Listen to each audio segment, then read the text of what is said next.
بسم اللہ الرحمن الرحیم۔ میں، میرا رشتہ اور آنٹی۔ بہت دلچسپ داستان ہے، پڑھیے گا ضرور۔ زندگی بھر کے لیے نصیحت ملے گی انشاءاللہ۔ میں اور میری بیوی سونار کی دکان پر گئے سونے کی انگوٹھی خریدنے کے لیے۔ کچھ انگوٹھیاں دیکھنے کے بعد میری بیوی کو ایک انگوٹھی پسند آ گئی۔ قیمت ادا کر کے جیسے ہی میں باہر نکلنے کے لیے مڑا تو ایک باروب شخص سے ملاقات ہوئی جو کہ مجھے جانتے تھے، لیکن میں ان کو بھول چکا تھا۔ بس اتنا یاد تھا کہ ماضی میں کبھی ان سے ملاقات ہوئی تھی۔ یہ صاحب بڑی گرم جوشی سے میرے گلے ملے اور سوالیہ نظروں سے پوچھنے لگے، بیٹا، لگتا ہے پہچاننے کی کوشش کر رہے ہیں آپ۔ میں نے کہا، معذرت کے ساتھ آپ کا چہرہ جانا پہچانا لگ رہا ہے، لیکن یاد نہیں آ رہا کہ آپ سے کب ملاقات ہوئی تھی۔ وہ تھوڑا سا مسکرائے اور کہنے لگے، میرا نام اقبال ہے، ویسے لوگ مجھے بڑا بھائی کہتے ہیں۔ آج سے چند سال قبل آپ اپنی فیملی کے ساتھ ہمارے گھر آئے تھے۔ گلبرگ میں ہمارا گھر ہے، شاید آپ کو یاد آ گیا ہو۔ ان کی بات سن کر میرا تو سر ہی چکرا گیا اور میرا رویہ بالکل مؤدبانہ ہو گیا اور میں بے اختیار بول پڑا، سر، سب یاد آ گیا۔ میں نے سوال کیا، آپ اکیلے ہی ہیں یا آنٹی بھی آئی ہیں؟ بڑے بھائی نے جواب دیا، جی آنٹی بھی آئی ہیں اور دوسرے بھائی بھی آئے ہیں، وہ بیٹھے ہیں، آپ ان سے مل سکتے ہیں۔ ایک سائڈ پر دیکھا تو آنٹی برقع پہنے بیٹھی تھی اور ساتھ میں ہی دوسرے بھائی بھی کھڑے چہرے پر مسکراہٹ سجائے میری طرف دیکھ رہے تھے۔ میں نے اپنی بیگم کو کہا کہ آنٹی کو سلام کرو اور بعد میں ان کا تعارف کرواتا ہوں۔ میری بیگم گئیں، آنٹی کو سلام کیا۔ آنٹی نے بہت ہی اچھے طریقے سے میری بیوی کو سر پر ہاتھ پھیرا اور پھر بہت ہی پیارے انداز میں میری بیوی کو دعائیں دیں۔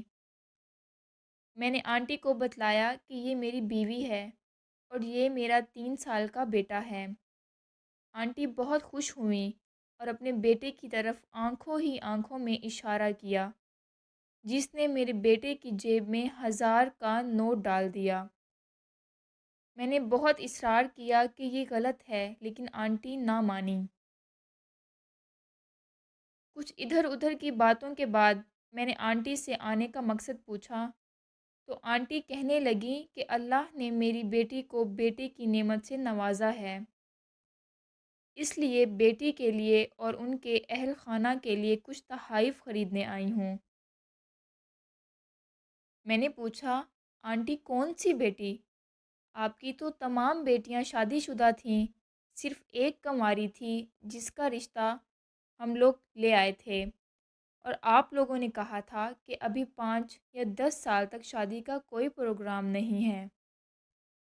حالانکہ مجھے حیرانگی ہوئی تھی کہ گھر پر رشتے کے لیے بلوا کر پھر کہہ دینا کہ 5 یا 10 سال تک شادی کا کوئی پروگرام نہیں، کتنی غلط بات ہے۔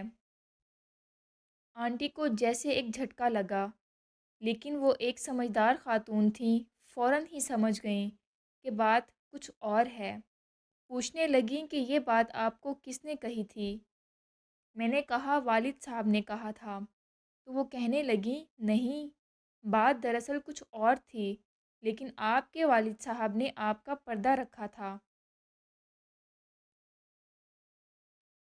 میرے اندر ایک تجسس پیدا ہو گیا کہ میرے والد صاحب ہم سے کیسے غلط بیانی کر سکتے ہیں، اور میرے والد صاحب نے کبھی بھی جھوٹ نہیں بولا تھا۔ آنٹی نے اپنے بیٹوں کو کہا کہ مجھے میرے بیٹے کے ساتھ اکیلا چھوڑ دیں، اور میں نے بھی اپنی بیگم کو کہا کہ تم تھوڑا سا وقت مجھے دو، بچے کو کچھ کھلاؤ پلاؤ۔ آنٹی کہنے لگیں، بیٹا، جس دن تم اور تمہارے اہل خانہ ہمارے گھر ہماری بیٹی کا رشتہ لینے آئے تھے، میں نے اسی دن تمہارے رشتے سے انکار کر دیا تھا، جو کہ شاید تمہارے والدین تمہیں نہیں بتلایا۔ تم ایک پڑھے لکھے اور معاشرے میں ایک کامیاب شخص ثابت ہو سکتے ہو، مجھے پہلے ہی علم تھا، اور مجھے مکمل یقین تھا کہ میری بیٹی کو بھی تم خوش رکھو گے۔ لیکن نئے لوگوں سے رشتہ جوڑنے کے لیے صرف لڑکے کو ہی نہیں دیکھا جاتا، بلکہ اس کے مکمل خاندان کو دیکھا جاتا ہے، کیونکہ ہم نے مستقبل میں آپس میں میل جول رکھنا ہوتا ہے۔ اس لیے لڑکے یا لڑکی کے گھرانے والوں کو دیکھ کر مستقبل کا تعین کیا جاتا ہے کہ یہ گھرانہ مستقبل میں کتنا کامیاب رشتہ نبھا سکتا ہے، کیونکہ زندگی میں اتار چڑھاؤ آتے رہتے ہیں، اور ان حالات میں ہم کو کسی اپنے کی ضرورت ہوتی ہے۔ اس لیے ہم کسی ایسے سے رشتہ نہیں جوڑتے جو خوشیوں میں ہمارے ساتھ ہو، لیکن حالات کے خراب ہوتے ہی وہ ہم سے جدا ہو جائے۔ اس لیے میں نے اس دن آپ کے والد صاحب اور والدہ صاحبہ کو صاف صاف انکار کر دیا تھا۔ ہو سکتا ہے کہ انہوں نے آپ کو درست بات نہ بتلائی ہو۔ آنٹی کی باتیں سن کر میں مزید پریشان ہو گیا، اور میں نے کہا کہ آنٹی، ہم بہن بھائی آپس میں ایک دوسرے پر جان چھڑکتے ہیں، خوشی اور غم میں برابر کے شریک ہوتے ہیں۔ کبھی ایسا نہیں ہوا کہ ہم میں سے کسی ایک کو دوسرے سے کوئی شکایت ہو۔ اگر آپ برا محسوس نہ کریں تو میں 100% درست ہوں کہ آپ کو ہمارے خاندان کو پرکھنے میں غلطی ہوئی ہے۔ آنٹی نے ایک سرد آہ لی اور کہا، بیٹے، ابھی تم بہت چھوٹے ہو۔ جو چیزیں میں دیکھ سکتی ہوں تم ان کی طرف کبھی سوچ بھی نہیں سکتے۔ میرے استفسار پر آنٹی نے کہا کہ میرا اندازہ کبھی غلط نہیں ہوتا۔ چلو میں تم کو بتلاتی ہوں۔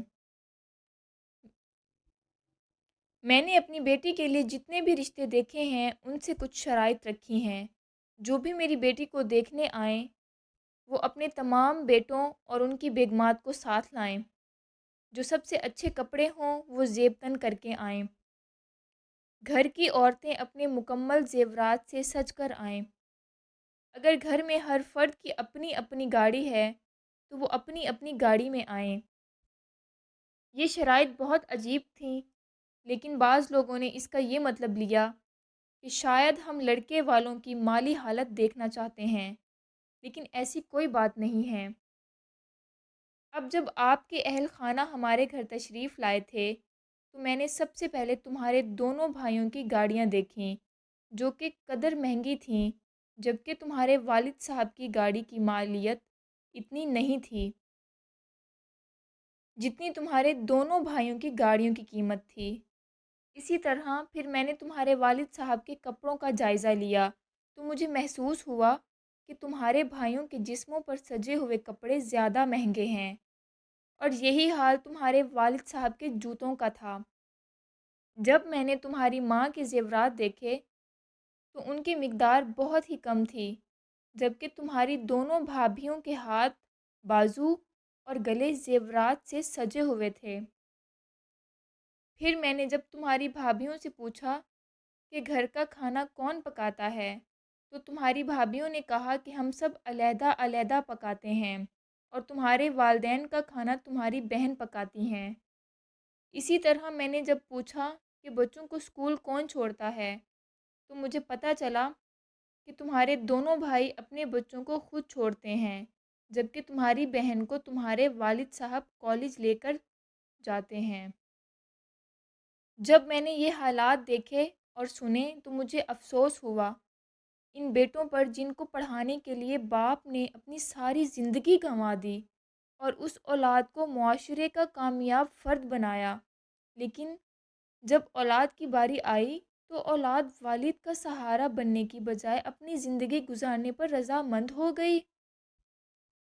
تمہارے باپ نے تمہارے لیے بھوک افلاس بھی دیکھا ہوگا، پیدل سفر بھی کیا ہوگا، تمہارے منہ میں نوالا ڈالنے کے لیے بھوک بھی برداشت کی ہوگی، تمہیں اچھا پہنانے کے لیے خود 2-3 سال ایک ہی جوڑے میں بھی گزارے ہوں گے، لیکن جب اولاد کی باری آئی تو اولاد باپ کو بھول گئی اور اپنی دنیا کی رنگ رلیوں میں مگن ہو گئی۔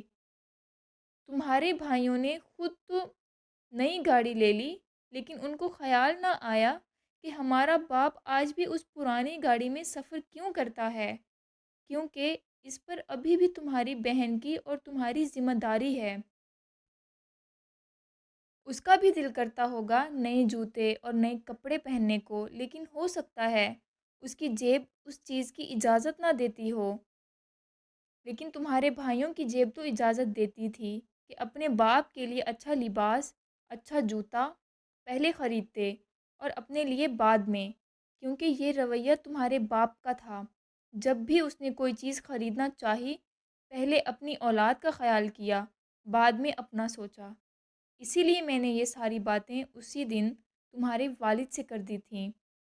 ہمیں دنیا کی مال و دولت نہیں چاہیے، ہمیں تو ایسے رشتہ دار چاہیے جو اپنے سے بڑھ کر اپنے رشتہ داروں کو ترجیح دیں، تاکہ کل کو جب ہم نیچے گریں تو ہم کو مزید نیچے دبانے کی بجائے اوپر کو اٹھائیں، تاکہ کل کو جب وہ نیچے گریں تو ہم ان کو بھی سہارا دے سکیں۔ مال و دولت، اعلیٰ عہدہ یا مرتبہ تو ہمیشہ نہیں رہتا، ہمیشہ جو ساتھ چلتے ہیں وہ سچے رشتے چلتے ہیں۔ اور اگر رشتے بنانے میں ہم سے تھوڑی سی بھی غلطی ہو جائے تو ساری زندگی بھی تباہ ہو سکتی ہے اور نسلیں بھی تباہ ہو جایا کرتی ہیں۔ مجھے فخر ہے آپ کے والد صاحب پر کہ انہوں نے آپ کو حقیقت سے آگاہ نہیں کیا، اور پھر بھی آپ لوگوں کی غلطیوں پر پردہ ڈالتے رہے۔ لیکن دیکھنا یہ ہے کہ اولاد اپنے والدین کا کتنا خیال رکھتی ہے۔ والدین تو ہمیشہ سے ہی اولاد کے لیے قربانیاں دیتے آئے ہیں، ابھی اولاد کی باری ہے، اور مجھے فخر ہے اپنی اولاد پر کہ آج کچھ بھی ہو جائے میری اولاد مجھے ہمیشہ ترجیح دیتی ہے، میرے لیے پہلے خریدتی ہے، بعد میں اپنی بیوی بچوں کے لیے کچھ خریدا جاتا ہے۔ اور مجھے فخر ہے اپنی اولاد پر کہ وہ بھی اپنے والدین کو اپنی زندگیوں سے زیادہ ترجیح دیتی ہیں، اور ہمارا پورا خاندان ایک جان کی مانند ہے۔ اگر کسی کو کسی بھی چیز کی ضرورت پڑ جائے تو پیٹھ دکھا کر نہیں بھاگتے، بلکہ ضرورت سے زیادہ لے کر آتا ہے۔ اس لیے میرے بیٹے، رشتے بنانا بہت آسان ہے، لیکن کامیاب رشتے چننا اور ان کو نبھانا بہت مشکل ہے۔ کہیں ایک نااہل رشتہ آپ کو اتنا بڑا نقصان دے سکتا ہے کہ ساری عمر کی خوشیاں غموں میں تبدیل ہو سکتی ہیں، اور کامیاب رشتہ آپ کو ایسا سہارا دے سکتا ہے کہ تمام زندگی کے غم خوشیوں میں تبدیل ہو سکتے ہیں۔ اتنی بات کرنے کے بعد آنٹی اٹھ کر چلی گئیں، اور میری آنکھوں کے سامنے میرے والدین کا چہرہ گھومنے لگا۔ میری گاڑی میرے والد کی گاڑی سے بہتر تھی، میرا لباس میرے والد کے لباس سے بہتر تھا، میرے گھر کی زیب و زینت کا سامان میرے والد کے گھر سے بہتر تھا، میری بیوی کے ہاتھ میں سونے کی چوڑیاں اور کنگن تھے جو میں نے خرید کر دیے تھے، لیکن میری ماں کا سارا زیور بک چکا تھا۔